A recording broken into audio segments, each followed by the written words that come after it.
Welcome to Around the Major League Soccer Show with Sam and Chris right here on Africa Sports Network. This is episode number 17, 4 week 17 matches in the MLS 2023 regular season. Chris, a lot has happened since day one this season, and managers getting fired. Inter Miami just parted ways with Phil Neville after, I think, 2 seasons, right? With Inter Miami. His body didn't. David Beckham had had enough and said, "Oh, that's it. Gotta cut you loose." Because this season, Inter Miami are struggling to make their mark in the Eastern Conference, and in week 15 they lost to CF de Montreal, and I think that didn't go down well with the upper echelon of the team. And also, the U.S. men's national team just released list of players for the Nations League defense, and only 4 MLS players made the list. Chris, I mean, it's just a little bit. I'm kind of surprised and disappointed. When you go through the league, only 4 players you could pick. That's ridiculous. Goalkeeper from Inter Miami, Sean Johnson from Toronto FC, Miles Robinson from Atlanta, and Walker Zimmerman of Nashville. Only 4 players. Man, come on. That's a big indictment on MLS. I don't know if. Well, well, it depends on how you see it. It's a good and a bad thing, okay? It's a good thing because it shows that the US players are becoming well professional now, playing top teams in Europe and other leagues, making them desirable to compete with the world stage. That's one. And it's bad because it shows it's not very good for the league development because MLS is a league that's fast growing. And if the country itself cannot rely on the players that are playing the league, how would other people take those players too? So it's good and bad. And also, it's also a good thing because that's going to motivate the players now to want to try to apply their trade outside of America to Europe because it shows that the players playing in Europe are the ones that are going to get first call up before them in the MLS league. So it depends on how you look at it. It's good and bad as far as I'm concerned from both ways. And now you look at MLS, influence of foreign players in the league growing so much, quality players and quality coaches and quality of play. And you only pick 4 players and you're telling me it shows that US players are all over Europe. When you look at where players are coming from, Maccabi Haifa, no disrespect, Maccabi Haifa. There are better players in that position in the Major League Soccer. When you look at players from FC Utrecht, FC Groningen, Club America, come on, man. FC Juarez. You can tell me that you cannot get better players in the MLS for that position? No, that's very, very ridiculous. I don't buy that. It's not ridiculous because you said Maccabi Haifa. Maccabi Haifa plays the UEFA Champions League every season. You see what I mean? So the exposure of those players alone. See, it's not just about the beautiful about soccer. It's not just about how good you are. It's about how exposed you are as well too. Because that's where mental tenacity comes in, mental strength. When you play with big boys, automatically you don't get overwhelmed when you play in the big stage. But when you're still upcoming, there's a tendency that you might get overwhelmed when you play bigger players. So automatically, if it doesn't matter where you play, even though you play in Man City, Maccabi Haifa plays in Champions League, even though they don't qualify, but maybe before the knockout stage, they met one way or the other. So the mentality of that player and exposure, you can't compare it to someone that is playing active MLS season every week in, week out. There's a difference. All right. The training camp will begin on June the 4th in LA. And then the final 23-man roster will be submitted to the CONCACAF no later than June the 5th. And goalkeepers, Drake Callender, Josh Cohen, Sean Johnson, 4 goalkeepers, 7 defenders, 6 midfielders all made the cut, and 7 forward all made the cut for the U.S. men's national team.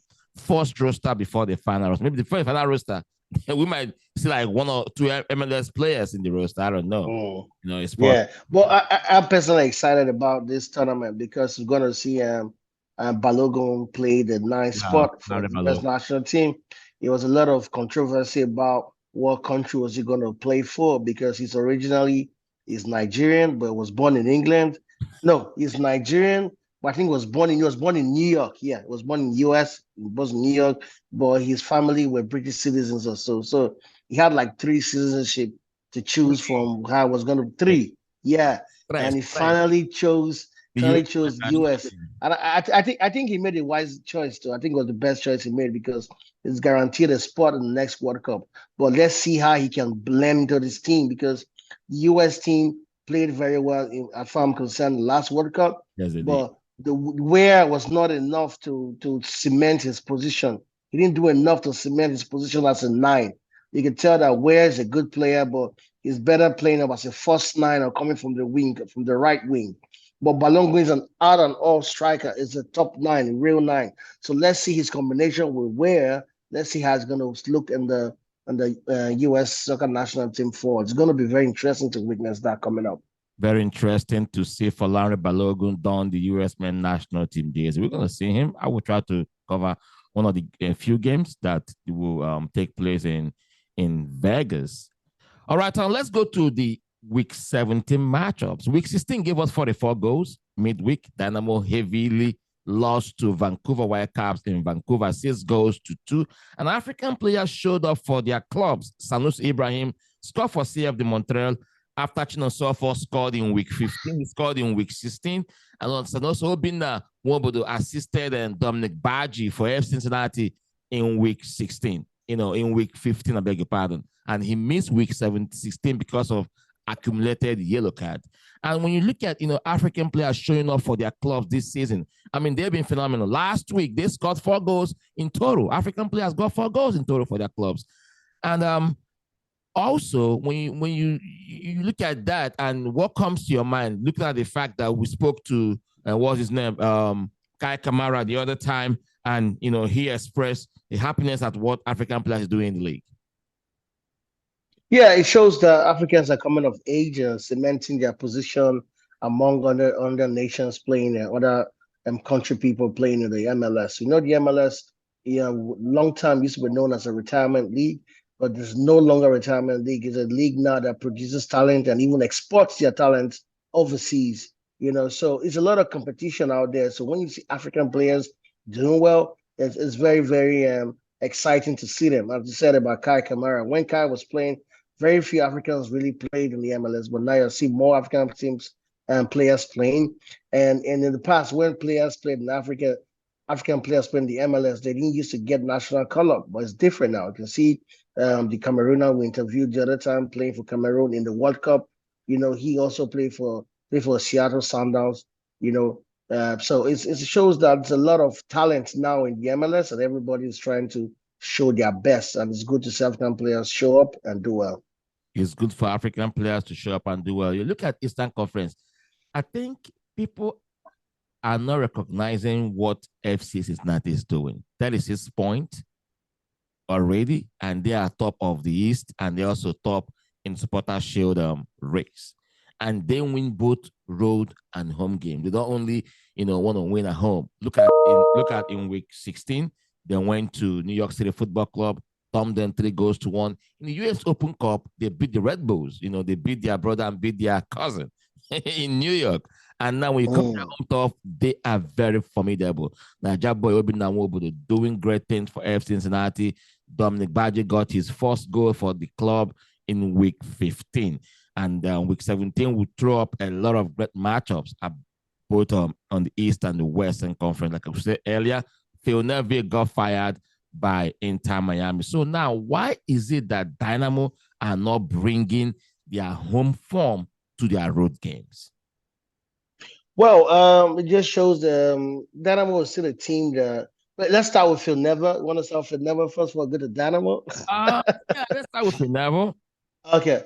Well, the sack of Phil Neville to me is not surprising. It's long overdue. I think he's still long in that job just because he's a friend to David Beckham. I don't think because he has not shown any kind of class or any kind of authority in that team as a coach. Ever since he took charge of Inter Miami has always struggled, even with so much money being given to them. Inter Miami is supposedly supposed to be, before LAFC came up, I thought that Inter Miami was supposed to be the rivalry of LAFC because of the team has a lot of money to play with and they're bringing big boys. And they have done. They have brought in Higuain. They've brought a lot of stars, but somehow, the team always struggle, you know. So it just shows the coaching department has been lacking all this while. I think that is a very, very good move for Inter Miami to finally sack Phil Neville that has done nothing to you know to me done not to deserve holding that spot as coach for Inter Miami. Yes, you nail it on the head. Inter Miami, 15th place in the Eastern Conference, 5 wins, 10 losses, no draw this season. Oh. And, in Phil Neville, he didn't get Inter Miami to fire from all cylinders, despite I believe that Inter Miami is one of the richest clubs in the MLS. If they play, I believe they are one of the richest MLS club. But rumors have it that they're trying to get Messi to the team right now. Yeah, now with the firing of Phil Neville, what does that say about young English coaches from Lampard to Gerrard to Phil Neville to his brother Gary? Forget about the old school English coaches like Sam Allardyce and the rest. But the younger generation of English coaches, they have come up short in their assignment, and they are the ones to get on the mic and be quick to criticize a coach that is not doing good, and they were the one that coaches the best from the microphone standpoint. Well, you need to understand the generation where these whole players came from, right? The generation these guys came from, you can tell there's something fundamentally wrong about how they approach the game. There are players that play top flight football, be very good Champions League, play for national team, but have not been able to cement or actualize or carry the same performance as players, as coaches. And I think because these players, because of their status as good players, they were rushed into getting coaching license, rushed into getting coaches. They were not matured and ready to take on those positions. Unlike Sam Allardyce or Bobby Robson or Sir Alex Ferguson, those are veterans that they have gone through a lot to coach. They have coached right from the nationwide, so even conference league, and managed before they finally get a coach as coaching a top Premier League team. They went through the phase. These guys just jumped from being players and getting coaches license and boom, getting appointment. Like, it doesn't work that way. See, what's his name? Pep. Although Pep transformation was fast, but you could see the ranks where he went to. You had to understudy some top people. Cesar, Bobby Robson. What's this guy's name? Inter Milan coach. One. Oh, Jose Mourinho. Jose Mourinho had to understudy Bobby Robson when he was in Barcelona for many years. So you can see that there's a trend of the great coaches, how they acted before they became great. They went through a process. Them Lampard, them Phil Neville were rushed into the coaching scene just because they already had a name for themselves. But playing and coaching are two different things. Different things. That's why if you notice, the best coaches eventually are players that were not very good playing. Yes. It's always like that. They are the players that really played very well, don't becoming good coaches. E.g. Maradona. Hold on, Chris. Let me see that ring you got on your finger. LAFC. What are their chances in the return leg? Because they scored a crucial away goal. Yeah. 2-1 defeat at Club Leon. Denny Bouanga, always the man. Fired at crucial important away goal. And now this weekend, they take on Club Leon. You're an LAFC fan. I want you to give me your perspective from a fan point of view and from a pro point of view. Go ahead. Fire on. Okay. From a fan point of view, it's home advantage. It's all LAFC. LAFC is going to win. And from an analysis point of view, for Dennis Bouanga to pull in that goal last minute of the game, it's a lot of hope, and it's actually cemented LAFC as giving them the opportunity to win, because now they have an away goal advantage that Club Leon doesn't have yet. So psychologically, all they need to score is just one more goal. And that's if the game ends 1-0, that's it. That's it. So it's all AFC. It's all AFC. all LAFC. Like I told you before, that was a couple of days ago. You asked me who gonna. I told you that LAFC will lose the first leg, but over 2 legs they will win that cup. I want them to win it, because Liga MS teams have dominated the Champions League scene here in CONCACAF for a long time. And now Seattle opened the door for MLS teams. Now LAFC are on the verge of bringing it back to the MLS. Maybe after LAFC, maybe next season, another club, but also, follow suit. And that would be great for the Major League Soccer. All right, now let's head into the matches we have this weekend. I'm looking at Seattle Sounders at home against Portland. And sometimes when I look at Seattle Sounders at home, I tell myself this: they are not invincible at home. They lost to Sporting Kansas, who ended their winless streak at the Lumen Field. So they are not got that great at home. And now they are hosting Portland Timbers in a rivalry matchup. What are you expecting from that game? Do you think Seattle can hold and maintain their home, form to see if they can get something, or will Portland Timbers get an away point in this week 17? Well, I think it's all Seattle, man. It's all Seattle Sundowns, all Seattle because Portland. You see, Portland they're still trailing in the table, like 11th on the Western Conference, and Seattle is number one. So in present form, based on form, Seattle Sundown is doing way better than Portland Timbers. Portland Timbers, yeah, that some games they click, they play so good. Other games they just disappear, which I still find it very difficult to understand how they play. Sporting K beating them 4 goals to 1. Nobody saw that coming, but it happened, and that's how porous the defense can be when it comes to games. So Seattle have more consistent. Seattle have shown more class, especially finishing in front of goal. I give it to Seattle. All right, let me give our fans, the insight of what they should know about this matchup. The Timbers have won 4 straight regular season matches against Seattle Sounders, equaling their longest winning streak by any team. The Sounders have lost 3 of their last 4 home matches, including 1-0 home defeat to San Jose. I beg your pardon, I correct that it was San Jose that beat Seattle at home, not Real Salt Lake.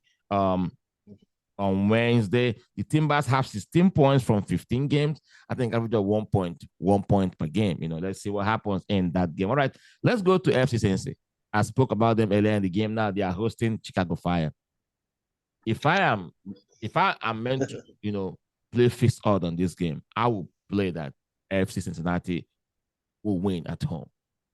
They are rock solid at home, rock solid team. What Luciano Acosta brings to the team, Alvaro Barrier, and their coach Pat Noonan, he knows how to set up his team perfectly well at home. And they have made TQL Stadium a formidable ground. You cannot come to TQL, my brother, and take a point. They went to a New York City Football Club in week 16, thumped them 3-1 on that pitch. And when I look at FC Cincinnati, I think MLS analysts or pundits are not giving them their credit. You're going to see whenever the power ranking come out now, LAFC will be number 1. Even though LAFC didn't play midweek match. Well, I think it's going to be difficult I think it's going to be very easy for Cincinnati.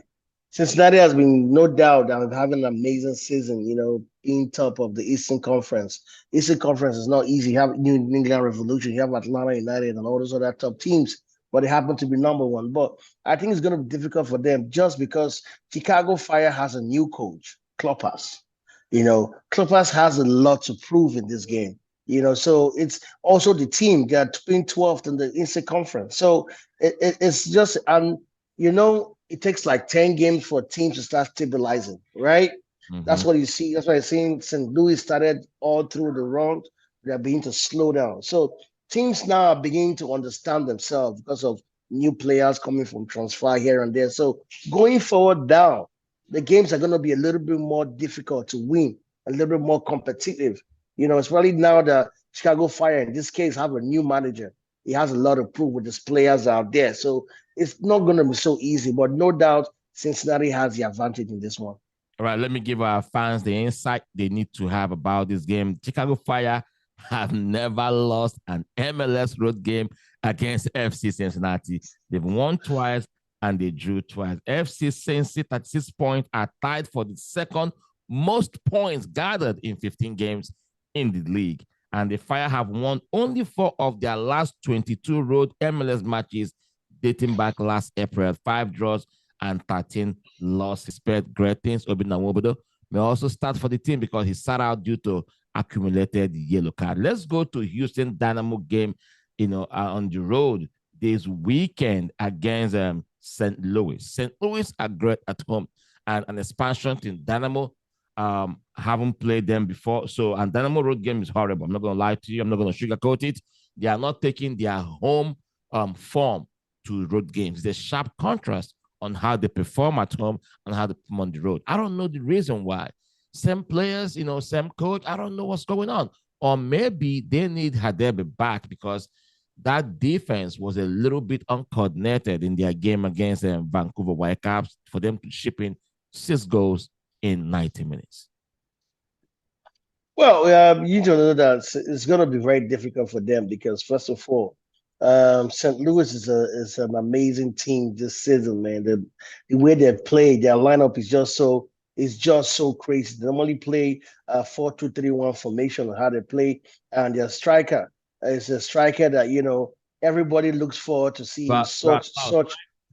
Huh?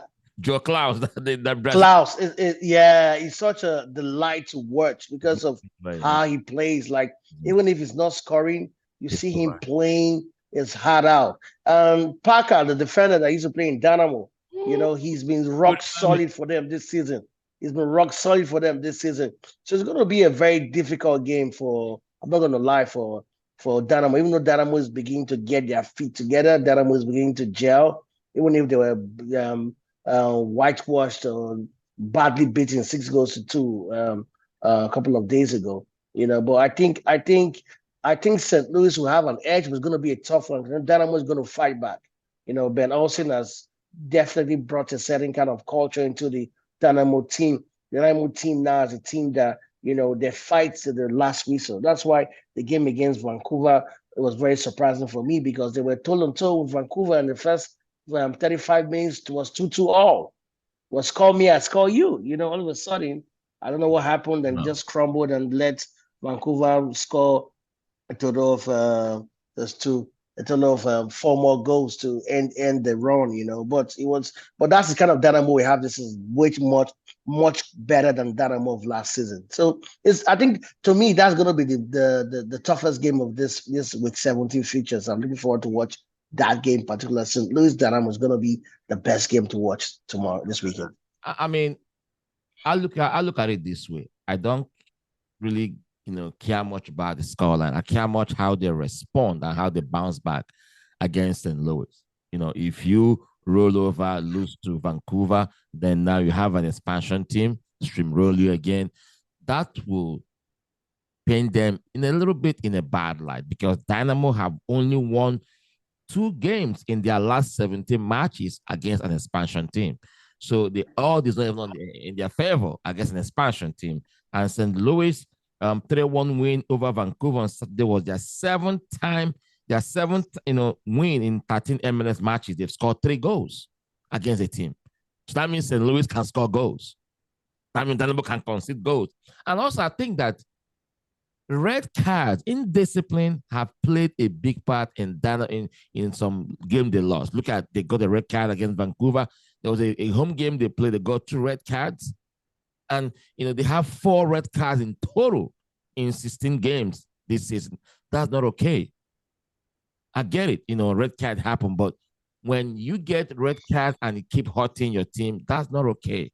So while they are preparing tactically for that game, they should also bear in mind that being, responsible on the field of play is also important.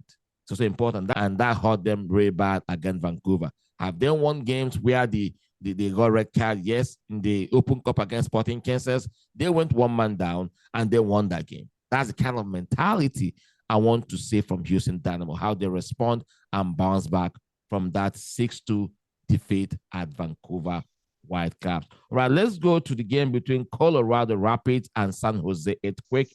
Colorado Rapids, they are having like a mixed grill of a season, and now come to against San Jose that are, according to the resurgent San Jose Earthquake. Give us a little bit of insight of what we might see from that game between San Jose and Colorado Rapids in 30 seconds.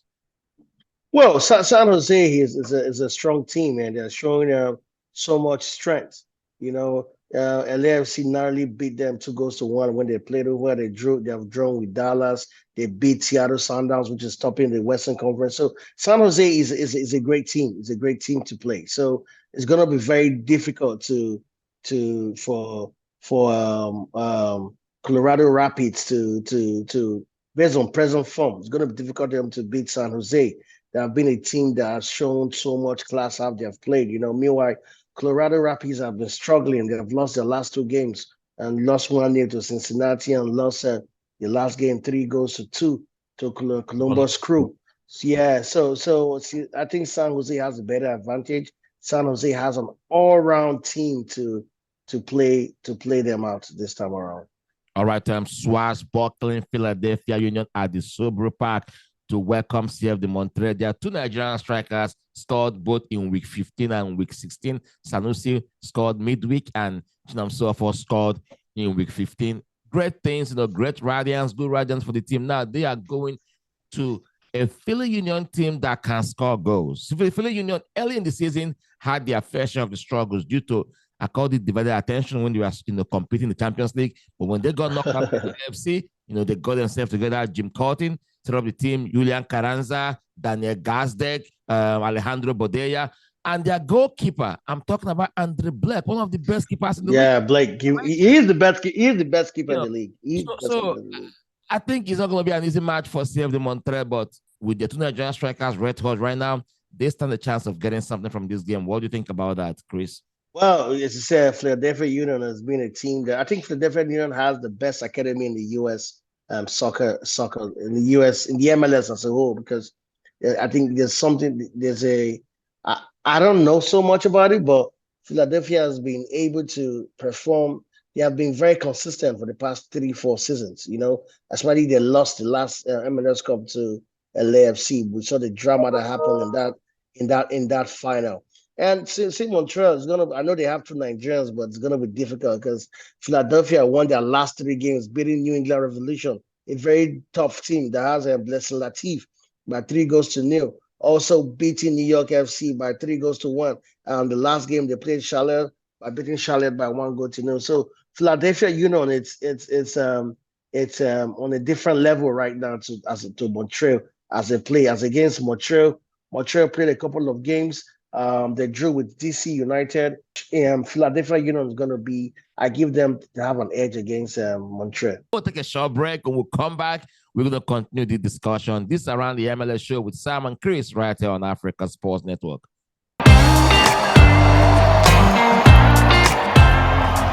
Back to the program. This is still Around the Major League Soccer show with Sam and Chris right here on Africa Sports Network. You can subscribe to our YouTube channel. Just go to our YouTube and look for Africa Sports Network, Africa with a K. Even is right there on our screen, and the link is in our bio all over all our social media handles. And follow both I and Chris for great content coming from the MLS. Before we went on break, we're talking about this week 17 matchups in both East and Western Conference. Week 16 gave us 44 goals. How many goals do you think week 17 will give us? Great matchups across both East and Western Conference. FC Dallas will be back at Frisco, Texas to play Nashville. Nashville Red Hot team. Hani Mokhtar, Mr. Nashville, the running MVP. If he's not scoring, he's assisting on FC Dallas. Also, great team at home. Very difficult to beat that game. East against Western Conference, cross-conference rivalry, even though last season Nashville played in the Western Conference, and also they made the playoffs, so they're a great team. They're not just a team you can push over. So, Chris, that game between Nashville and FC Dallas, give me your insight a little bit on that team. Yeah, it's going to be very interesting to watch that game. As you said, Hari Mokhtar is the main man and main brain behind the team, But don't forget that what's it called? The game's going to be played in Dallas. So FC Dallas already have an advantage over that game. So it's going to be a very tough game.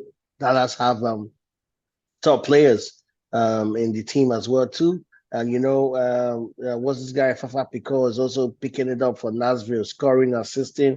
and it's clicking with Harry Mukta. So Nasri is a very exciting team all around to watch. But I think Dallas is a more grounded team, because Nasri, Hakan Mukta is a star behind the whole team. If he doesn't show up, the team doesn't really show up, but Dallas is a more grounded team and they're playing at home. I think Dallas will have an edge over Nashville in that game. All right, then remember Nashville knocked out FC Dallas in this year US Open Cup last month. FC Dallas have lost only one of their last 15 home matches. Already Nashville are unbeaten in 7 straight MLS matches. So that match is going to be an interesting one. All right. Austin Football Club returns back to their home ground against Real Salt Lake. Another great team, another great game for Austin Football Club. Austin Football Club hasn't really, I don't know how I can explain them. When you look at where they are in the Western Conference, they give you great performance today. They kind of struggle in week 15, beaten by Houston Dynamo here at the Shell Stadium. Now they went to week 16, pick Vital Point. Now they are back in the playoff, just a point above Houston Dynamo.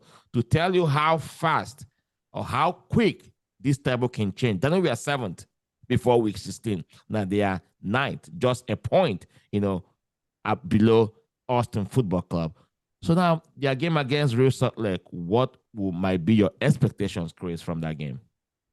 Well, both teams are struggling. Real Salt Lake is 12th on the table since 8th, but they are all struggling. Their last games, they struggled. Real Salt Lake lost their last game.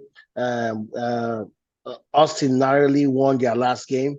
So, but with last minute goal to, I think Drosy is one that scored the winner in that game, narrowly. So it's gonna be to me, it's not gonna be very exciting to watch that game because right now the two teams have not been able to pick the form that is required of this time that they are both struggling and just trying to get a point from each other, So it's gonna be a game that, I think it's difficult for them to predict because right now Austin and Real Salt Lake happen to be in the same. I rate them actually the same right now in my mind. So maybe it'll be a draw. Maybe a draw. Austin recorded a 2-1 away win at Real Salt Lake on March 11. Austin Football Club has followed an 8-match winless run in the league with only 3 wins in their last 4. Real Salt Lake has managed just 5 wins in 44 all-time MLS matches in Texas. And Sebastian Drusy came off the bench to score Austin FC 2-1 win on Wednesday. That should be his first match in a month. And that should be 3 goals right now, this season, which hasn't really been impressive for someone who was runner-up in the MVP race and also runner-up in the Golden Boot race. So he needs to up his game if Austin really want to make a run they had last time. I call that a Cinderella run because it's a fairy tale run. And I think that is why their fans are expecting them to really achieve again. And I said they are victims of their own success. An expansion team, second year in the league, they made it to the conference, finals. And with their fans now are wanting them, this is not what you gave us last time. What is going on? But that is it. Another team that I'm thinking about is LA Galaxy. LA Galaxy got a surprise away win in week 16. And that goal that Memo Rodriguez scored, beautiful golazo. You said what I call that goal, right? It was a cracker. Yeah, it was a cracker. He read his Memo. He read. So it was a cracker for goal. And that's after they fired their front office head. I think the president, got fired. All these, poor form cost him his job, and now they won on the road. No one saw that. They haven't really been great this season. Do you think that they will continue on that trajectory and rejuvenate and rehydrate themselves? Because their last game was against Real Salt Lake. They got a 3-2 away win. So overall, I know an LAFC fan will not want to give credit to LA Galaxy. No, I'll give credit to them. Like, they have been playing woefully, but the last game was interesting to watch. They really played well against Real Salt Lake. But Real Salt Lake is a trash team this season, so I wasn't expecting anything more than them trying to win. Galaxy has not been able to define themselves this season, which is very strange because Galaxy have forget that we're at rivals with LAFC, but Galaxy has a pedigree. They have been a team that They have won the MLS a couple of times. They have a name, they have a tradition, but this season they're neither here nor there. And also with the fact of their so-called big names, like Douglas Acosta that has been I, Brazil, they sent an he's arrest for him because he has played to pay alimony. he's a dead That's supposed to be the star. guy. That's He's supposed to be the star, the star of the team with Chicharito. So don't say that Galaxy just having so many challenges going down the team, from players to a life outside football affecting their performance. It's just been a whole mess around them this season, man. So I wish the best for them, but LAFC is still the best team in LA. And I, that's the only LA team in LA is LAFC. So I wasn't expecting you to end that yeah. narrative in any other way. Vancouver Whitecaps will be bought by the 6-2 home win over Houston when they welcome Sporting Kansas. Sporting Kansas this season, having a mixed grill of a season. At least they have picked, a few points here and there, but they've not really given us a consistent performance. But Vancouver Whitecaps have won 3 straight regular season matchup against Sporting Kansas. On Wednesday, they thumped Dynamo by 6 goals to 2, one of the biggest win margin this season in the MLS, and Dynamo got that. I mean, my heart broke watching Houston got trounced at the BC field, at the BC place. Sporting Kansas has won consecutive games in all competition for the first time this season, with wins in Portland and also when they beat FC Dallas 2-1 in this midweek. So now they're going on the road against Vancouver Whitecaps. I won 6-0 at home. This game against Vancouver, how do you think it's going to play out? Well, Sporting K he has the Nigerian player now. But he's injured. He has. I got it. Okay. But Sporting KC are not looking bad. They've won their last 2 games. Beating Portland by 4 goals to 1, and then beating FC Dallas by 1 goal. So by 2 goals to 1. So Sporting K is picking up the form. So it's gonna be a tough game for them. It's gonna be a tough game. And also Vancouver has won their last 3 games as well too, starting with this chick there trashing Dynamo by 6 goals to 2. That will give the players so much confidence going to the game. But it's still gonna be a tough game. But I think Vancouver might just have that slight edge over Sporting K, and who knows, they might come up with 3 points. All right. All right. The highlight of the last month of May is I think Hani Mokhtar winning the player of the month. Out of 11 Nashville goals, he contributed 8.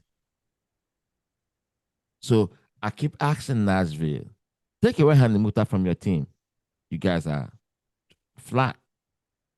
That team has been built around Hani Mokhtar. Yeah. And in as much as he's a great MLS ambassador, I think Hani Mokhtar might be getting attention from foreign teams. And I think Nashville has been fending off that attention. I think so. He's a great player. I'm not gonna lie. Oh, he's a great player. Yeah. He is. And he's making great case to retain his Landon Donovan MVP and his Golden Boot. And the goal of the week went to Memo Rodriguez. That goal, the precision, the dynamism, he hit that ball. Even on full stretch, the goalkeeper couldn't get his hand on it. That goal won the goal of the week. All right, before we round up today's edition of Around the MLS show with Sam and Chris here on Africa Sports Network, Chris, which of the games will stand out for you and why? It's St. Louis, Houston Dynamo, for different reasons. 2 teams that are hungry, 2 teams that want to make a point, and it's just going to be very interesting to watch that game. That's my game of the weekend. Game of the weekend. I will still look forward to FC Cincinnati against Chicago Fire, because Chicago Fire have never lost to Cincinnati. Tough one too. Yeah, so it's gonna be a great game. I want to see that's Noonan will set up that. Before we round up, let's quickly play Ben Olsen's pre-match conference against St. Louis. Let's see what he got to say. And after that, I will play Pat Noonan, like few clips of his pre-match conference against Chicago Fire. Just enjoy that, and we'll come back and we'll round up today's edition of Around the MLS show with Sam and Chris on Africa Sports Network. couple days of travel, but we're here finally, and you know, licked our wounds and ready to go again. And we're fortunate that we have a quick turnover and get back at it because you don't want to sit on that type of game very long.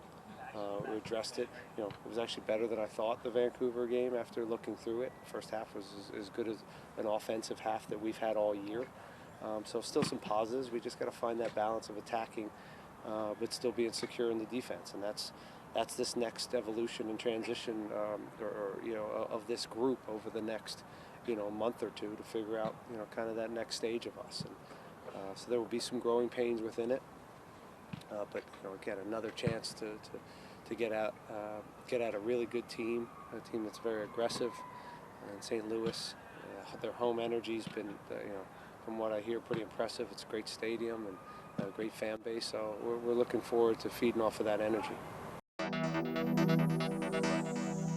You see some of the differences, I think, in just how they're picking up their pressure just from recent games. A little bit deeper, transition into goal quickly, which I think you saw, versions of that in our earlier matchup. That game was a little bit of an outlier just with the temperatures and the conditions, so it was tough for the players. But, as far as league form, combined with cup form, they've advanced in their, hosting on the Tuesday. So similar schedule there, coming off, I think, 3 straight draws. So I think they're in decent form right now in terms of, the results. But what personnel we see is going to be the question because, they're coming off a quick turnaround and having to travel from Toronto. Do they rotate guys? Those are all things that we need to be prepared for. But I do think they have the depth and the competition within their squad to be able to field a strong team despite rotation, despite suspensions, injuries. So, like we've experienced in recent games, it's a lot about how you prepare for multiple things to not be surprised. Right, that was Ben Olsen and Pat Noonan talking about their games on this weekend, and maybe fans listening, how the bounce back is more important. 6-2 defeat against Vancouver is now in the annals of history. So let's see how they bounce back against St. Louis, and let's see if AFC Cincinnati will keep tightening their grip on the summit of the Eastern Conference. And this has been Around the MLS show with Sam and Chris here on Africa Sports Network. Chris, I appreciate you for time and everything. Thank you very much. And you guys subscribe to our YouTube channel. Also, if you go to my Twitter, we are doing a GoFundMe. We want to buy free equipment, make we take and they run, we do the run for you. You understand? So go chip in your $1 or $2 in it. So Chris, thank you very much and have a nice weekend. Thank you for having me, guys. Have a nice weekend. I'll be back after this amazing weekend to talk about the games.